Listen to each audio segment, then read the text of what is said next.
Hello students, welcome to my YouTube channel RC mathematics classes.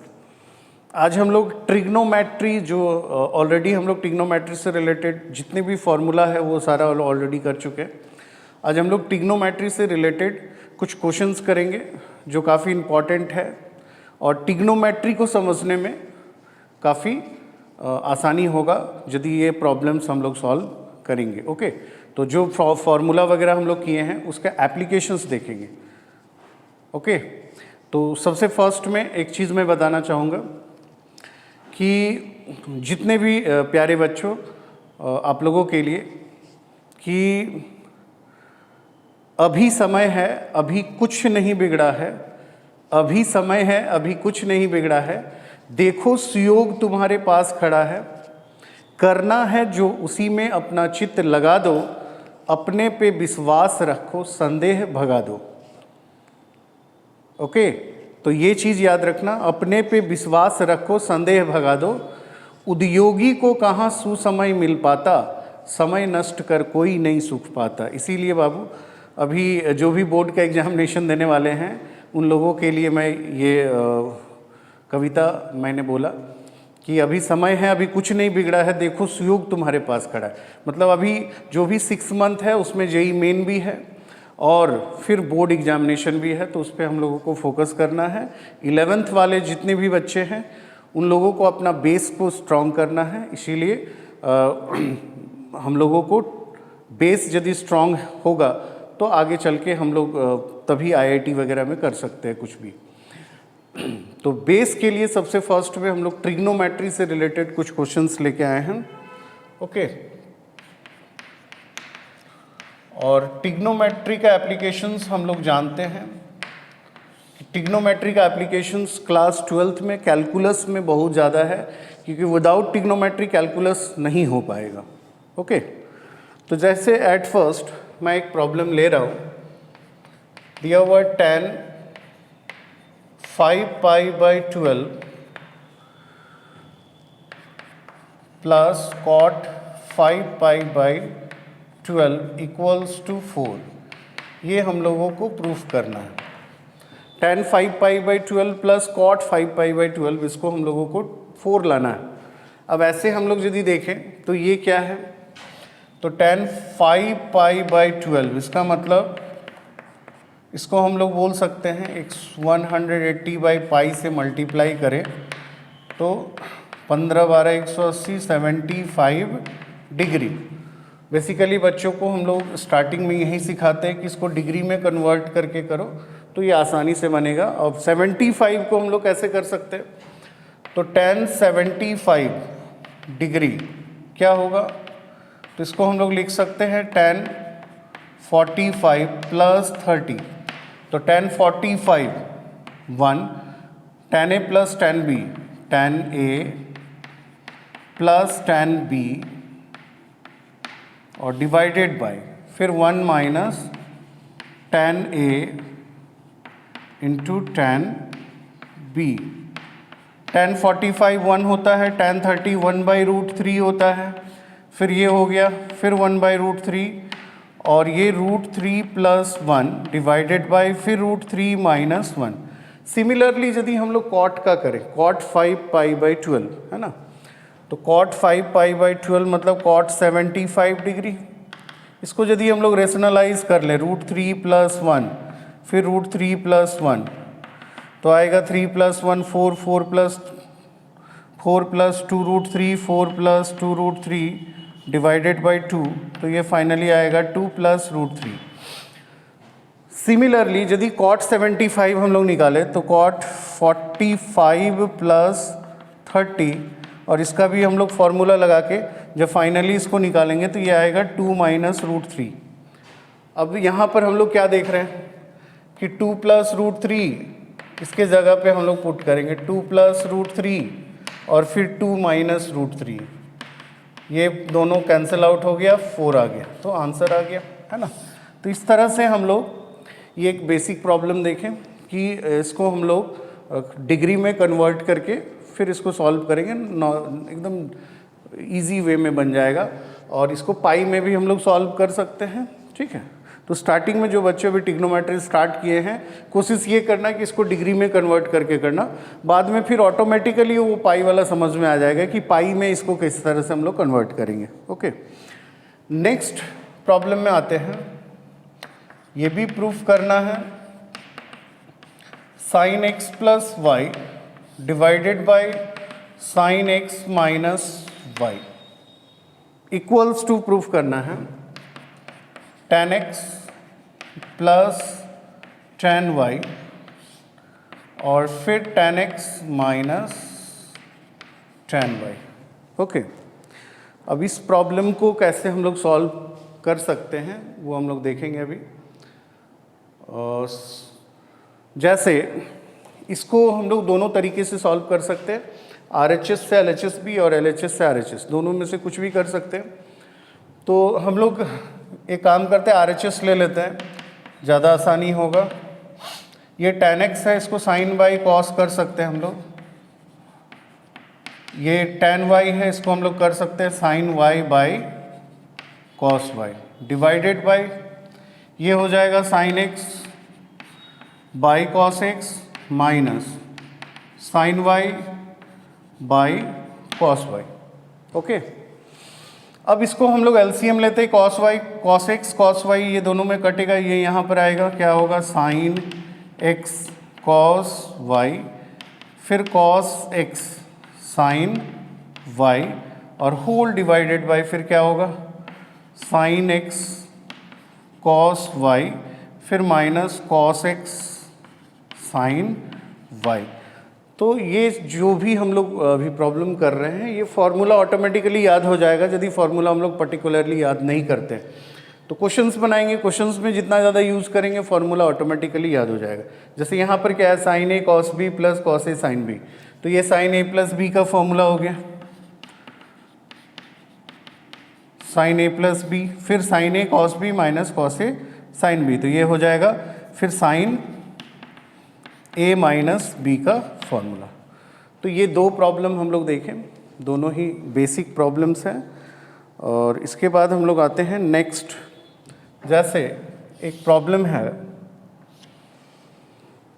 ये सब सिर्फ formula को याद करने के लिए, और ट्रिग्नोमेट्री एक ऐसा मैथमेटिक्स का पार्ट है कि यहाँ पर हम लोग यदि बेसिक क्वेश्चंस नहीं करेंगे तो फिर हम लोग MCQs वगैरह सॉल्व नहीं कर पाएंगे। तो बेसिक्स क्वेश्चंस और सब्जेक्टिव क्वेश्चंस बनाना बहुत ही ज़रूरी है, खासकर ट्रिग्नोमेट्री में। तो जो भी टेक्स्ट बुक आप लोग यूज़ करते हैं, उस टेक्स्ट बुक को NCERT के अलावा यदि और भी कोई साइड बुक्स है उसमें ट्रिग्नोमेट्री जितना दिया हुआ, तो सिमिलर टाइप के प्रॉब्लम्स भी हम लोग ज़्यादा से ज़्यादा करेंगे तो ऑटोमेटिकली है कि फॉर्मूला याद हो जाएगा। और फॉर्मूला ही मेन बेस है इसमें। ये दोनों दिया हुआ है, इसमें x दिया हुआ है, इसमें y दिया हुआ है, और प्रूफ करना है cot a minus b equals to 1/x 1/y। तो इसको हम लोग कैसे सॉल्व करेंगे? इसमें तो एक चीज़ समझ में आ रहा है कि cot a माइनस b है, तो cot a माइनस b का फॉर्मूला लगाएंगे। तो cot a minus b first में लिखते हैं हम लोग, cot a माइनस b क्या होता है, cot a cot b minus है प्लस हो जाएगा, और divided by cot b minus cot a। इस पे ये याद रखना बहुत ज़रूरी है क्योंकि cot a प्लस b में cot b जो होता है, cot a प्लस b में cot b पहले आएगा, cot a माइनस b में भी cot b पहले आएगा नीचे, है ना, डिनोमिनेटर में। तो इसको ध्यान में रखना है हम लोगों को, क्योंकि tan वाला जो फॉर्मूला उसमें tan a पहले आता है ना। अब यहाँ cot a cot b, तो cot a cot b तो यहाँ है नहीं, cot b minus cot a वो भी है नहीं, तो ये already cot b minus cot a already है, तो इसको हम लोग लिख देते हैं, इसको tan में कन्वर्ट कर लेते हैं। तो ये कितना हो जाएगा 1/10, और ये भी 1/10। तो यहाँ से हम लोगों को निकालना होगा और उसके बाद पुट करना है। जैसे tan a minus tan b equals to x दिया हुआ है, तो इसको हम लोग cot में चेंज कर लेते हैं, 1/cot a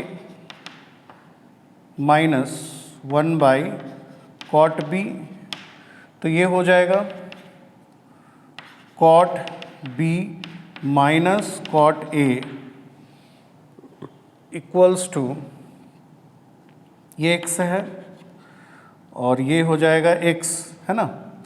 तो ये नीचे वाला जो है cot a into cot b इधर आ जाएगा, तो x cot a into cot b, तो cot a into cot b क्या हो जाएगा, तो ये x को नीचे ले आते हैं, cot b minus cot a divided by x, तो ये आ जाएगा cot a into cot b, तो cot a into cot b आ गया, और यहाँ cot b minus cot a already हम लोगों को मालूम है, ये वाला y, तो इसको सब्सटीट्यूट करते हैं हम लोग इसी प्रॉब्लम में।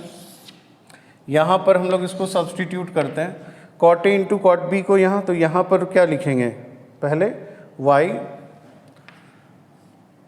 बाई एक्स प्लस 1 और डिवाइडेड बाई फिर ये हो जाएगा y, ठीक है। इसको हम लोग एलसीएम ले लेते हैं, तो y प्लस एक्स और नीचे हो जाएगा एक्स वाई, इसको अलग अलग कर ले तो y y ख़त्म, ये 1/x और ये हो जाएगा 1/y। तो ये हम लोग 2-3 बेसिक्स प्रॉब्लम अभी हम लोग देखें। अब 1-2 और प्रॉब्लम देखते हैं। जैसे ये एक प्रॉब्लम दिया हुआ है, प्रॉब्लम है if a plus B equals to π/4, ये दिया हुआ है ना, और हम लोगों को प्रूफ करना है, 2 चीज़ इसमें प्रूफ करना है। फर्स्ट में 1 प्लस tan a और फिर 1 plus tan b equals to 2, और सेकंड में cot a माइनस 1 और फिर cot b माइनस 1, ये भी 2 लाना है। तो एक मैं सॉल्व करता हूँ, दूसरा आप लोगों को अपने से बनाना है। अब जैसे क्लास 10th तक हम लोग क्या है कि बेसिकली एक ही चीज़ पढ़े थे कि एक LHS होता है, एक RHS होता है, LHS को लेके चलेंगे RHS आएगा, या RHS को लेके चलेंगे LHS आएगा। अब वो चीज़ नहीं है, यहाँ पर LHS RHS हम लोगों को नहीं करना है। यहाँ पर जो गिवन है उसको यूज़ करेंगे और फिर जो प्रूफ है उसको लाना है, ठीक है। तो गिवन क्या है यहाँ पर, at first a plus B equals to π/4, तो हम लोग लिखेंगे ये गिवन है a plus B equals to π/4। अब इसमें हम लोग क्या कर सकते हैं, तो ये tan वाला प्रूफ करना है, तो दोनों तरफ tan ले लेते हैं। तो यहाँ पर होगा tan a plus B equals to tan π/4, 1 होता है, इसका फॉर्मूला लगा देते हैं। क्या फॉर्मूला है, तो tan a प्लस tan b divided by 1 minus tan a into tan b equals to 1, है ना। अब इसको हम लोग इधर ले आते हैं, तो यहाँ पर होगा tan a प्लस tan b, ये पूरे को इधर लाके फिर इधर ले आते हैं, तो plus tan a into tan b होगा, tan a into tan b और यहाँ 1।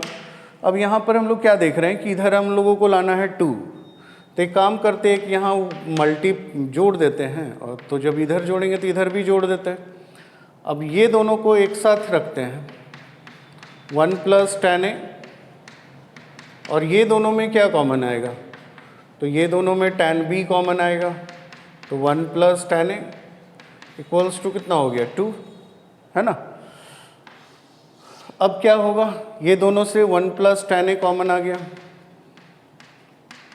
फिर ये 1 प्लस tan b भी हो गया, 1 plus tan b equals to 2, तो ये प्रूफ हो गया, है ना। तो इस तरह से हम लोग ये फर्स्ट वाला प्रूफ कर लिए, और ये जो सेकंड वाला है इसको डू योर सेल्फ, इसको खुद से बनाना है, ठीक है। चलिए आज हम लोग ट्रिग्नोमेट्री से रिलेटेड कुछ प्रॉब्लम्स देखें, और ट्रिग्नोमेट्री जितना अधिक से अधिक बनाएंगे फॉर्मूला ऑटोमेटिकली याद होते चला जाएगा, और फॉर्मूला याद रखना सबसे इम्पॉर्टेंट है ट्रिग्नोमेट्री में। ओके, चलिए हो गया। हम लोग इसके बाद ट्रिग्नोमेट्री से रिलेटेड और भी कुछ वीडियोस लेके आएंगे, और चैनल में प्लेलिस्ट भी बना हुआ है, जैसे डिफरेंशियल कैलकुलस, तो डिफरेंशिएशन से सारा रिलेटेड जितने भी वीडियोस है उसमें है, इंटीग्रेशन से रिलेटेड जितने भी वीडियोस हैं। तो धीरे धीरे हम लोग जितने भी टॉपिक है उसको टच करते जा रहे हैं और उससे रिलेटेड प्रॉब्लम्स को हम लोग आप लोगों के सामने लेके आते हैं। ठीक है, तो एक सबसे फर्स्ट में हम लोग एक चीज़ बोलना चाहेंगे, अभी जो भी 12th के बच्चे हैं, कि अभी जो है अभी से भी हम लोग अब तो 1 महीना के बाद रिवीज़न है और हम लोग अभी से भी स्टार्ट करेंगे। 1 महीना के बाद हाफ ईयरली का एग्ज़ामिनेशन है, तो हाफ ईयरली का एग्ज़ामिनेशन को मद्देनज़र रखते हुए अभी जो भी सिलेबस ऑलरेडी हो चुका है, चाहे 11th में हो या 12th में हो, आप लोग धीरे धीरे चीज़ों को रिवीज़न करते रहें ताकि वो चीज़ें हम भूल ना जाएं। और फिर फाइनल एग्ज़ामिनेशन भी है, फर्स्ट अटैम्प्ट जेईई मेन का जनवरी में, तो उसको भी देखना है। फिर बोर्ड है मार्च में, फिर अप्रैल में सेकेंड अटैम्प्ट है। तो अभी टाइम है, अभी से भी यदि हम लोग लगेंगे तो बोर्ड में भी अच्छा करेंगे और जेईई मेन या एडवांस में भी हम लोग बहुत अच्छा करेंगे। Okay, all the best.